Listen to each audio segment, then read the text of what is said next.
August 5ಕ್ಕೆ ಬೆಂಗಳೂರಲ್ಲಿ ರಾಹುಲ್ ಗಾಂಧಿ ಪ್ರತಿಭಟನೆಗೆ ಮುಂದಾಗಿದ್ದು ಇದೇ ವಿಚಾರಕ್ಕೆ ಸಂಬಂಧಪಟ್ಟಂತೆ ತುಮಕೂರಿನಲ್ಲಿ ಡಾಕ್ಟರ್ ಜಿ ಪರಮೇಶ್ವರ್ ನೇತೃತ್ವದಲ್ಲಿ ಸಭೆಯನ್ನು ನಡೆಸಲಾಗಿದೆ. ರಾಹುಲ್ ಗಾಂಧಿ ಹೋರಾಟಕ್ಕೆ ಬಲ ತುಂಬುವುದಕ್ಕೆ ನಿರ್ಧಾರವನ್ನು ಮಾಡಲಾಗಿದ್ದು ಜಿಲ್ಲಾ ಕಾಂಗ್ರೆಸ್ ಕಚೇರಿಯಲ್ಲಿ ನಡೆದಂತಹ ಮುಖಂಡರ ಸಭೆ ಇದು. ನೋಡಿ, ಸಭೆಯಲ್ಲಿ ಜಿಲ್ಲಾ ಕಾಂಗ್ರೆಸ್ ಶಾಸಕರು ಮುಖಂಡರು ಕೂಡ ಭಾಗಿಯಾಗಿದ್ದರು. ಹೆಚ್ಚಿನ ಸಂಖ್ಯೆಯಲ್ಲಿ ಕಾರ್ಯಕರ್ತರು ಭಾಗವಹಿಸುವಂತೆ ಕರೆಯನ್ನು ಕೊಟ್ಟಿದ್ದಾರೆ. ಈ ಸಭೆಯಲ್ಲಿ ಜಿಲ್ಲೆಯಿಂದ ಹೆಚ್ಚಿನ ಸಂಖ್ಯೆಯಲ್ಲಿ ಪಕ್ಷದ ಮುಖಂಡರು ಕಾರ್ಯಕರ್ತರು ಭಾಗವಹಿಸುವಂತೆ ಈ ಸಭೆಯಲ್ಲಿ ಕರೆ ನೀಡಲಾಗಿದೆ.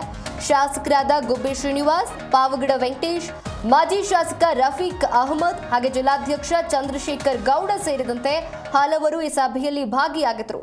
ಸಭೆಯಲ್ಲಿ ನೂರಾರು ಕಾಂಗ್ರೆಸ್ ಮುಖಂಡರು ಕೂಡ ಭಾಗಿಯಾಗಿರುವಂತದ್ದು. ಆಗಸ್ಟ್ 5ಕ್ಕೆ ಬೆಂಗಳೂರಿನಲ್ಲಿ ರಾಹುಲ್ ಗಾಂಧಿ ಪ್ರತಿಭಟನೆಯನ್ನು ನಡೆಸಲಿದ್ದು ಇದೇ ವಿಚಾರಕ್ಕೆ ಸಂಬಂಧಪಟ್ಟಂತೆ ತುಮಕೂರಿನಲ್ಲಿ ಡಾಕ್ಟರ್ ಜಿ ಪರಮೇಶ್ವರ್ ನೇತೃತ್ವದಲ್ಲಿ ನಡೆದಂತಹ ಸಭೆ ಇದು. ರಾಹುಲ್ ಗಾಂಧಿ ಹೋರಾಟಕ್ಕೆ ಬಲ ತುಂಬುವುದಕ್ಕೆ ನಿರ್ಧಾರ ಮಾಡಲಾಗಿದ್ದು ಜಿಲ್ಲಾ ಕಾಂಗ್ರೆಸ್ ಕಚೇರಿಯಲ್ಲಿ ಮುಖಂಡರು ಸಭೆಯನ್ನು ನಡೆಸಿದರು. ಇನ್ನು ಸಭೆಯಲ್ಲಿ ಶಾಸಕರಾದಂತಹ ಗುಬ್ಬಿ ಶ್ರೀನಿವಾಸ್, ಪಾವಗಡ ವೆಂಕಟೇಶ್, ಮಾಜಿ ಶಾಸಕ ರಫೀಕ್ ಅಹಮದ್ ಹಾಗೆ ಜಿಲ್ಲಾಧ್ಯಕ್ಷ ಚಂದ್ರಶೇಖರ್ ಗೌಡ ಸೇರಿದಂತೆ ಹಲವರು ಕೂಡ ಭಾಗಿಯಾಗಿದ್ದರು. ಸಭೆಯಲ್ಲಿ ನೂರಾರು ಕಾಂಗ್ರೆಸ್ ಮುಖಂಡರು ಕೂಡ ಭಾಗಿಯಾಗಿರುವಂತದ್ದು. ಜಿಲ್ಲೆಯಿಂದ ಹೆಚ್ಚಿನ ಸಂಖ್ಯೆಯಲ್ಲಿ ಪಕ್ಷದ ಮುಖಂಡರು ಕಾರ್ಯಕರ್ತರು ಭಾಗವಹಿಸುವಂತೆ ಈ ಸಭೆಯಲ್ಲಿ ಕರೆಯನ್ನು ನೀಡಲಾಯಿತು.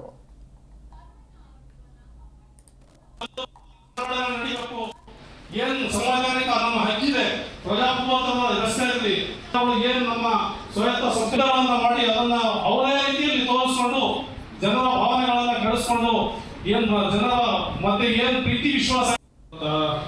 ಗಂಗಾರಮ್ಮಯ್ಯರವರೇ, ಕೆಪಿಸಿಸಿ ಉಪಾಧ್ಯಕ್ಷರಾದ ಸನ್ಮಾನ್ಯ ಮುರಳೀಧರ ಹಾಲಪ್ಪನವರೇ, ರಾಮಕೃಷ್ಣಪ್ಪನವರೇ, ಗೋವಿಂದ ಜಿಲ್ಲಾ ಕಾಂಗ್ರೆಸ್ ಎಲ್ಲ ಘಟಕಗಳ ಅಧ್ಯಕ್ಷರೇ, ಪದಾಧಿಕಾರಿಗಳೇ ಮತ್ತು ಕಾಂಗ್ರೆಸ್ ಪಕ್ಷದ ಮುಖಂಡರುಗಳೇ, ನಾವೆಲ್ಲರೂ ಕೂಡ ಭಾವಿಸಬೇಕಾಗ್ತದೆ.